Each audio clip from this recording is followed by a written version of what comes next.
नमस्कार दोस्तों। आज हम जिस विषय पर बात करेंगे वो है शब्द से निशब्द की ओर।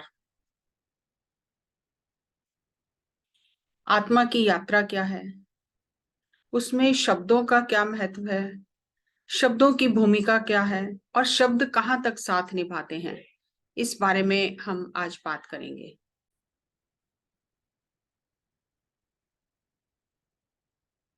जर्नी फ्रॉम शब्द टू निशब्द। शब्द से निशब्द की ओर यात्रा हर आत्मा की ये यात्रा है। थोड़ा सा इस बारे में बात करते हैं। सभी ग्रंथ ये मानते हैं, सभी धर्म ये मानते हैं कि इस ब्रह्मांड की उत्पत्ति शब्द से हुई है। वैज्ञानिक भी इस बात को मानते हैं, जिसे वो बिग बैंग थ्योरी का नाम देते हैं, कि एक ब्लास्ट हुआ और उससे ये सारे ब्रह्मांड उत्पन्न हुए, गैलेक्सीज बनी, स्टार्स बने, प्लैनेट्स बने, सब शब्द से उत्पन्न हुआ। शब्द से पहले कुछ नहीं था।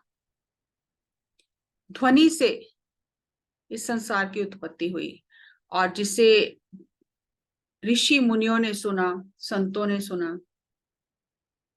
और जो भी ध्यान में गहरा गया उसने उस अनहद नाद जिसे कहा जाता है उस ध्वनि को सुना। ओम की ध्वनि है जो,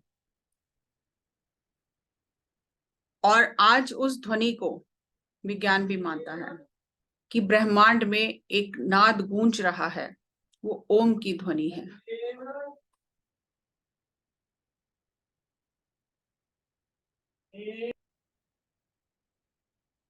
जो भी ध्यान में गहरा उतरता है उसे ये ध्वनि सुनाई देती है। जो कोई कर नहीं रहा है, हो ही रही है, और पूरा ब्रह्मांड उसी लय में चल रहा है। उसमें एक रिदम है, एक लय है। ये जो ध्वनि है ये ब्रह्मांड की गूंज है। जब बच्चा मां के गर्भ में आता है तब उसके पास कोई शब्द नहीं होते, सिर्फ वह ऊर्जा और तरंगों को समझता है। दो शरीरों के मेल से एक जीवन का निर्माण होता है, शुरुआत होती है। अब उस अणु को जिसमें जीवन आया है उसे कुछ भी नहीं पता है, कोई शब्द नहीं पता है। धीरे धीरे वो जो एक अणु है वो अपनी यात्रा शुरू करता है। ऊर्जा एक सुंदर शरीर का निर्माण करती है, और जैसे जैसे वो विकसित होता है मां के गर्भ में, उसके शरीर के अंग बनते हैं। तो सबसे पहले डॉक्टर जब परीक्षण करते हैं तो हृदय की धड़कन सुनी जाती है। वो धड़कन से पता चलता है। हमारा हृदय, आज विज्ञान कहता है, मस्तिष्क से कई गुना ज्यादा शक्तिशाली है, और बहुत दूर तक उसकी तरंगें तरंगित होती हैं, फैलती हैं। उस समय उस गर्भ स्थित शिशु के पास कोई शब्द नहीं है। उसे ये भी नहीं पता मैं कौन हूं, यानी मैं किस धर्म से संबंधित हूं, मैं हिंदू हूं, मुसलमान हूं, सिख हूं, ईसाई हूं। वो निशब्द है, उसके पास कोई शब्द नहीं है, बस वो ऊर्जा को और तरंगों को जानता है। वो ऊर्जा से ही हर चीज महसूस करता है, और ऊर्जा से ही वो प्रतिक्रिया भी देता है। अब जो ये गर्भस्थ शिशु है, जो बहुत ही अंधकार में, बहुत ही गंदगी में उल्टा लटका हुआ है, और ये गर्भ में पुकार करता है कि एक बार मुझे इस कुंभी नरक से बाहर निकालो, मैं हमेशा तेरा नाम लूंगा। लेकिन उसके पास शब्द नहीं है जिन शब्दों से वो ये बोल रहा है। उसका ध्यान परमात्मा के चरणों में लगा हुआ है, तो वो पुकार करता है। तो यहाँ वो पुकार कैसे करता है? उसके पास तो शब्द ही नहीं है। ऊर्जा के माध्यम से, तरंगों के माध्यम से, अपने भावों के माध्यम से। फिर जब उसका जन्म होता है 2-2.5 साल तक, तब भी उसके पास कोई शब्द नहीं होते। उसके भाव, हाव भाव, उसे क्या चाहिए, वो सब माँ समझ जाती है। ये कुदरत ने व्यवस्था ही ऐसी की हुई है। लेकिन जैसे ही वो बोलने लगता है, जो प्राण वायु अभी सिर्फ चल रही थी, धड़कन चल रही थी, शरीर चल रहा था जिस प्राण वायु से, जब वो समय आने पर, जब वो शरीर तैयार हो जाता है, वो प्राण वायु नाभि से टकराती है, तो शब्द उत्पन्न होता है, ध्वनि उत्पन्न होती है। तब ध्वनि से ही शब्दों की शुरुआत होती है। उससे पहले उसके पास कोई शब्द नहीं थे। ये शब्द, ये मन का खेल है। धीरे धीरे मन बनना शुरू होता है, शब्दों को उच्चारण करना शुरू करता है, शब्दों का, शब्दों को समझने लगता है, अपने नाम को समझने लगता है, उससे अपने नाम की पहचान होने लगती है। जब बहुत छोटा होता है, जब उसे बोलना भी नहीं आता, कुछ ही महीनों में, 40 दिन के बाद, 1-2 महीने के अंदर ही उसे अपने नाम की जो वाइब्रेशन है, उससे उसे पता चलता है कि कोई मुझे बुला रहा है, तो उस तरफ वो देखने लग जाता है। शब्द तो उसे नहीं पता तब भी। जब वो नवजात शिशु है, जब उसके पास शब्द नहीं है, तो आत्मा है और शरीर है। तो जो भी ऊर्जा वो ग्रहण कर रहा है ब्रह्मांड से, वो पूरी की पूरी ऊर्जा शरीर को मिल रही है, आत्मा को मिल रही है। लेकिन जैसे जैसे मन विकसित होने लगता है, इसीलिए छोटे बच्चों को भगवान का रूप कहा जाता है। 5 साल के बाद जब मन विकसित होने लगता है, जब मेमोरी बैंक बनने लगता है, याद रखने लगता है चीजों को, तो धीरे धीरे बीच में मन आड़े आने लग जाता है, मन आने लग जाता है। अब जो भी ऊर्जा वो ग्रहण कर रहा है, जो आत्मा से शरीर में सीधी जा रही थी, अब मन बीच में फिल्टर लगा देता है। अब वो ऊर्जा मन से फिल्टर होके जाती है। मन क्या है? विचारों का समूह है, याददाश्त का खजाना है एक। क्या अच्छा लगा, क्या बुरा लगा, सब कुछ मन में संचित है। और यही जो विचार है, धीरे धीरे उसकी ऊर्जा को खाने लगते हैं, ऊर्जा को नष्ट करने लगते हैं। अब ना तो शरीर को पूरी ऊर्जा मिल रही है, ना आत्मा को पूरी ऊर्जा मिली है, क्योंकि बीच में मन आके खड़ा हो गया है।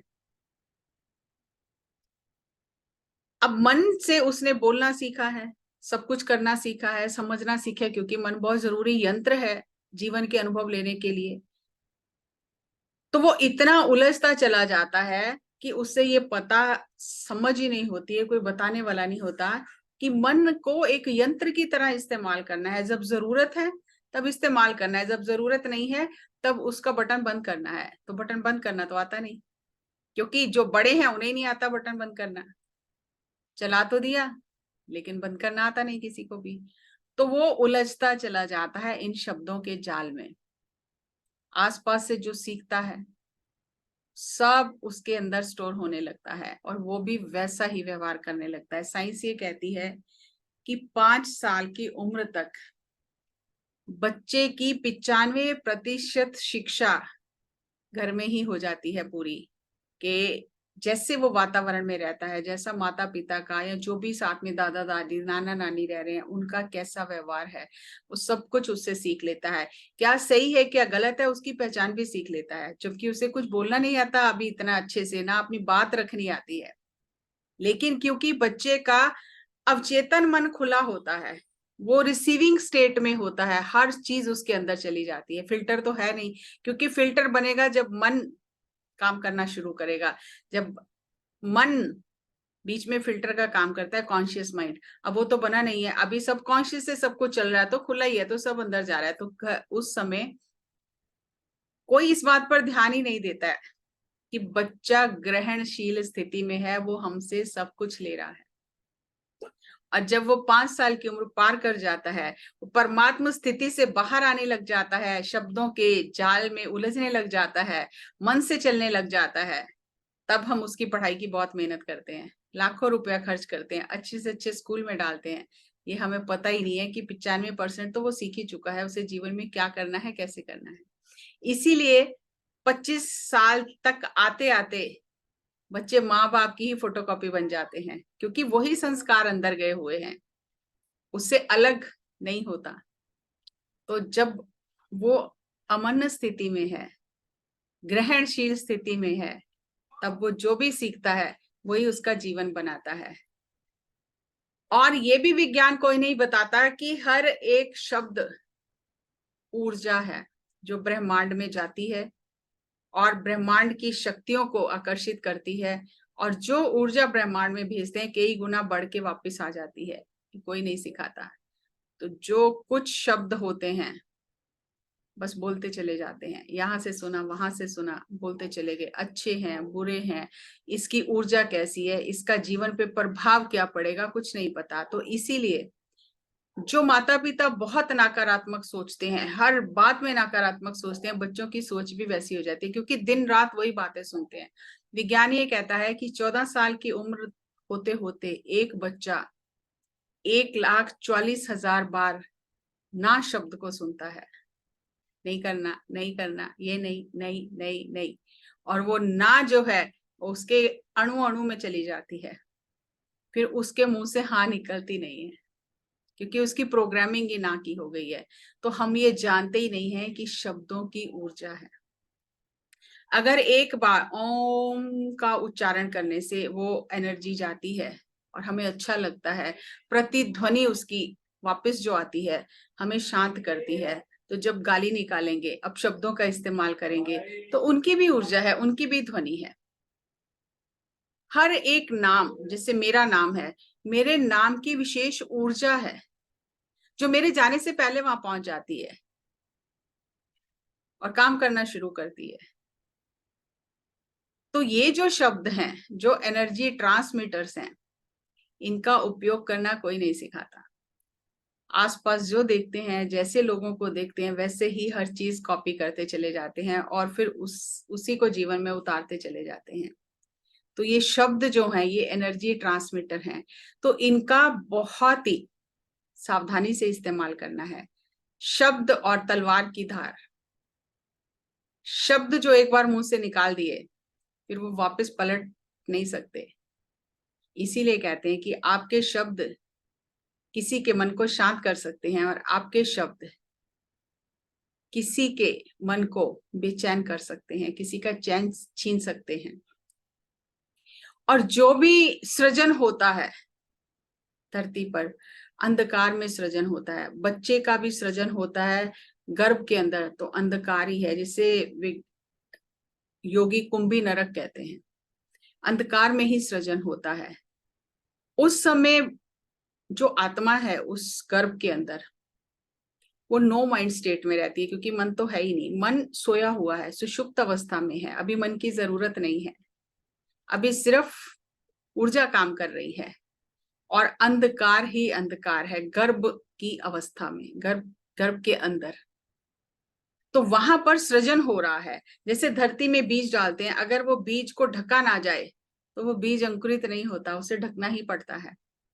अंधेरे में सृजन होता है। इसीलिए लोग जब अमावस्या का समय होता है तो वो समय सृजन के लिए, मन में अच्छे बीज डालने के लिए ज्यादा ध्यान करते हैं, उस समय का सदुपयोग करते हैं।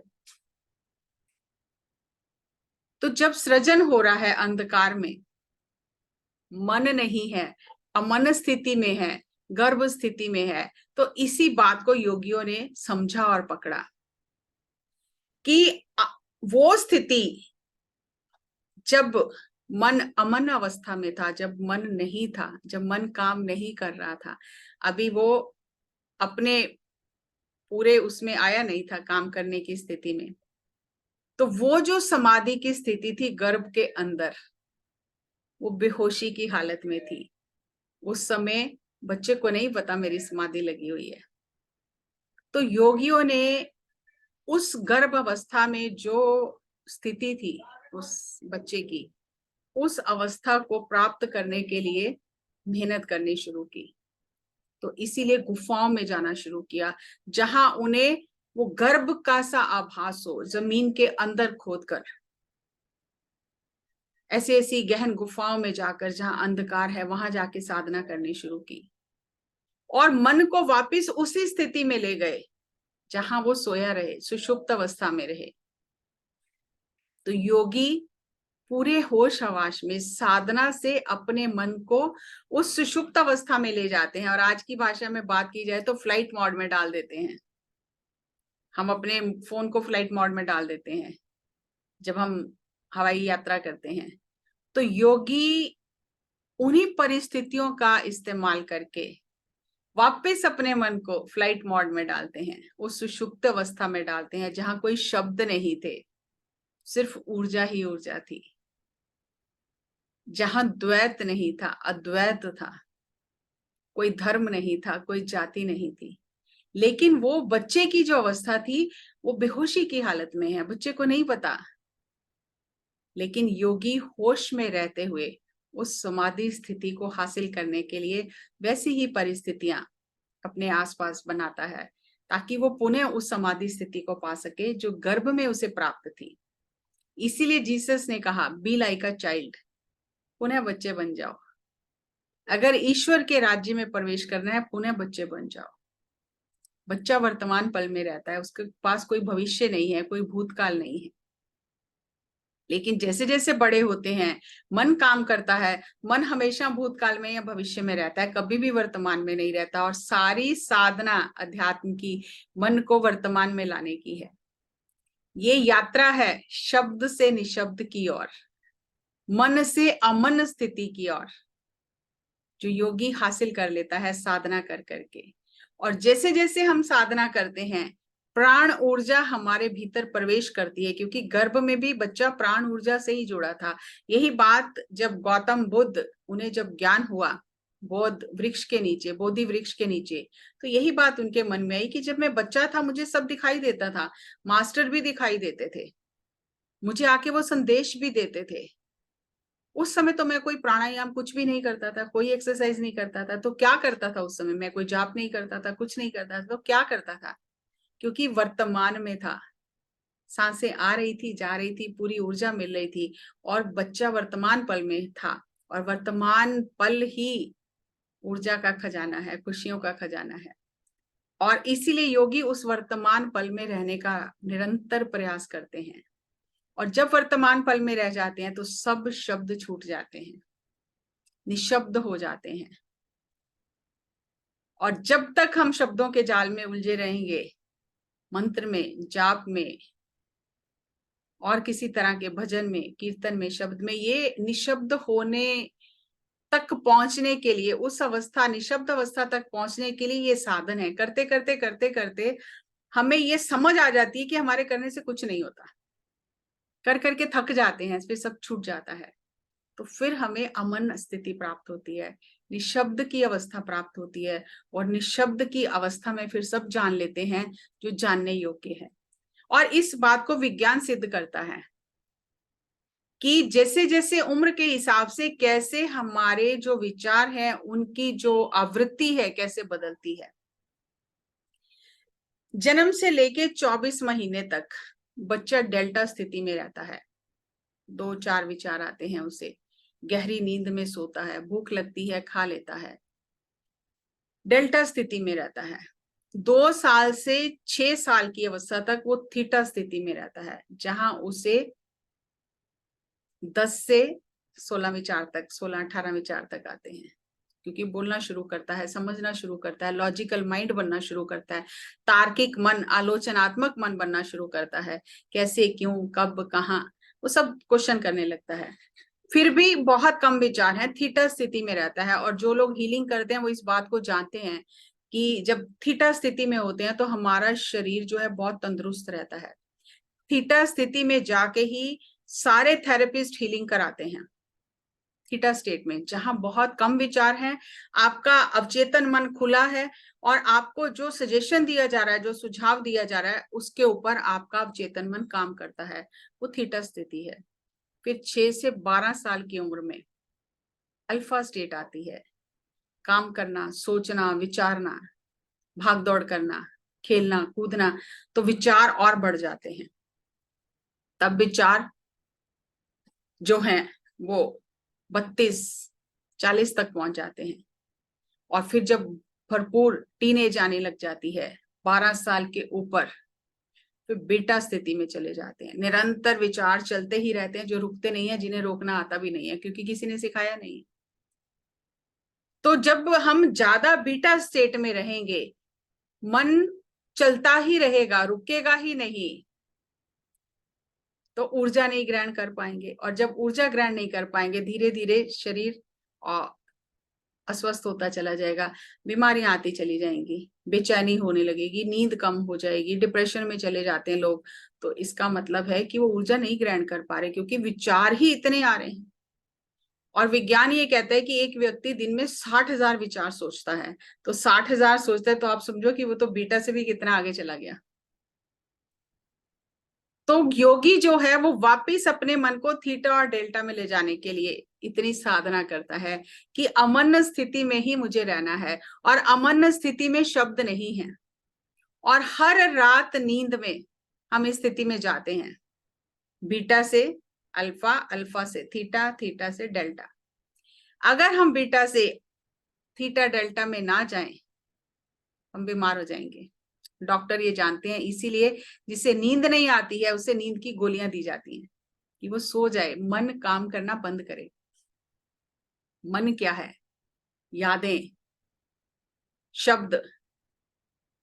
इसी वजह से सपनों में भी वही सब चीजें चलती रहती हैं। लेकिन जो साउंड स्लीप जिसे कहा जाता है, जब कोई विचार नहीं आता, कोई शब्द नहीं रह जाता, शरीर का आभास नहीं रह जाता, मैं कौन हूं ये भी याद नहीं रहता, मैं स्त्री हूं, पुरुष हूं, प्रधानमंत्री हूं, नौकर हूं, चौकीदार हूं, कुछ भी याद नहीं रहता, शरीर का भी आभास नहीं रहता, समय का भी आभास नहीं रहता, मन भी छूट गया, सब मन से परे की स्थिति में पहुंच गए। और हर रात प्रकृति हमें अपनी गोद में लेकर उस स्थिति में ले जाती है, तो हमारा शरीर तंदुरुस्त रहता है। अगर ऐसा ना हो तो बीमार हो जाते हैं। आज हमने जो दिन को रात और रात को दिन बना लिया है आर्टिफिशियल चीजों से, इसीलिए इतने दुखी हैं, इसीलिए इतनी बीमारियां हैं, क्योंकि हमने प्रकृति के उस चक्र को बिगाड़ लिया है।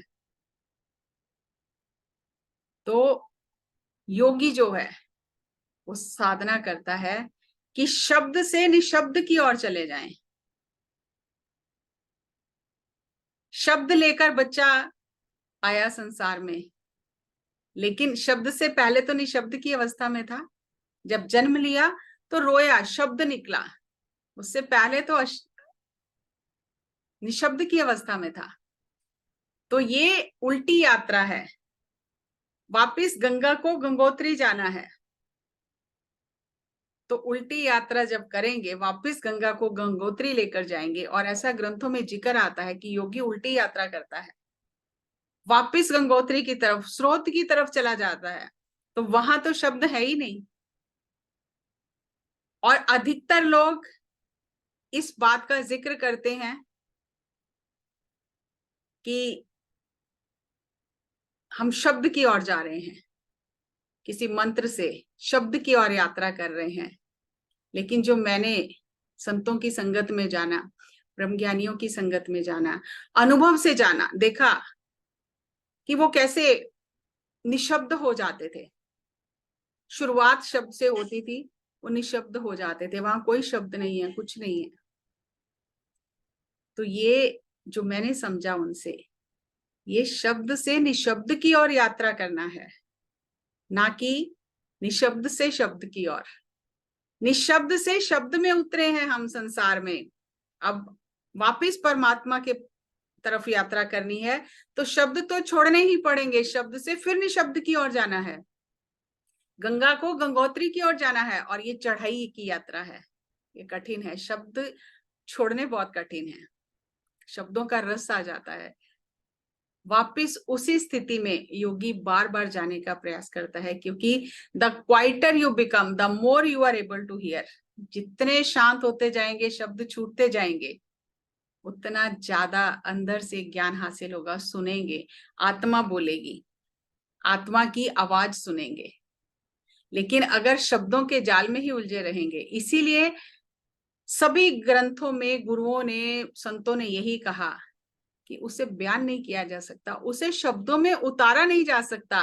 प्रयास किया है सिर्फ, उतारा नहीं गया वो शब्दों में। जैन मास्टर जो होते थे वो प्रकृति में भेजते थे अपने शिष्यों को कि निशब्द हो जाओ, प्रकृति की ताल के साथ अपने मन की ताल में ला लो। अगर शब्दों के माध्यम से ज्ञान दिया जाता तो गौतम बुद्ध तो इतने गुरुओं के पास गए थे, लेकिन ज्ञान शब्दों के माध्यम से कभी गुरु शिष्य को नहीं देता। समझाया जरूर जा सकता है।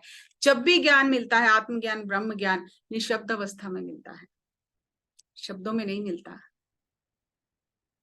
शब्दों की जरूरत है संसार चलाने के लिए, बस उतना ही। तो शब्दों में ना उलझे ज्यादा, क्योंकि बहुत लोग कहते हैं जाप नहीं छोड़ सकते, कैसे करें हम। वो छूट जाएगा, आपको छोड़ने की जरूरत नहीं है। जब गहरे जाओगे वो छूट ही जाएगा। अनुभव से ये चीजें समझ में आएंगी, और सभी का ऐसा अनुभव है। यहाँ जहां तक मैंने समझा है, इतने संतों के साथ रह के, ब्रह्म ज्ञानियों के साथ रहकर निशब्द हो जाते हैं वो। उनकी दृष्टि में ऐसा अमृत आ जाता है कि जिसकी और नजर भर के देख लेते हैं उसे भी निशब्द कर देते हैं। और ये मैंने अपने जीवन में अनुभव किया। जबान चलती नहीं है तब आत्मा संवाद करती है, और आत्मा की कोई भाषा नहीं है। जो मुझे समझ में आया मैंने आप तक पहुंचाने का प्रयास किया। उम्मीद है कि ये विषय आपको समझ में आया होगा। इसीलिए जब कोई व्यक्ति बहुत बीमार होता है, आप अनुभव करते हैं आप अपने जीवन में इस चीज को, ये नहीं कि मैं बता रही हूं तो आज ही आपको पता चलेगा। आप याद करो, जब कोई बहुत दुख में होता है, अपना या हम खुद, तो दिल से जो पुकार निकलती है परमात्मा के आगे, अपने इष्ट के आगे, वो शब्द नहीं होते, वाइब्रेशन होती है, ऊर्जा होती है। तब हम खड़े होके फॉर्मली नहीं बोलते प्रार्थना, बस वो दिल से निकलती है।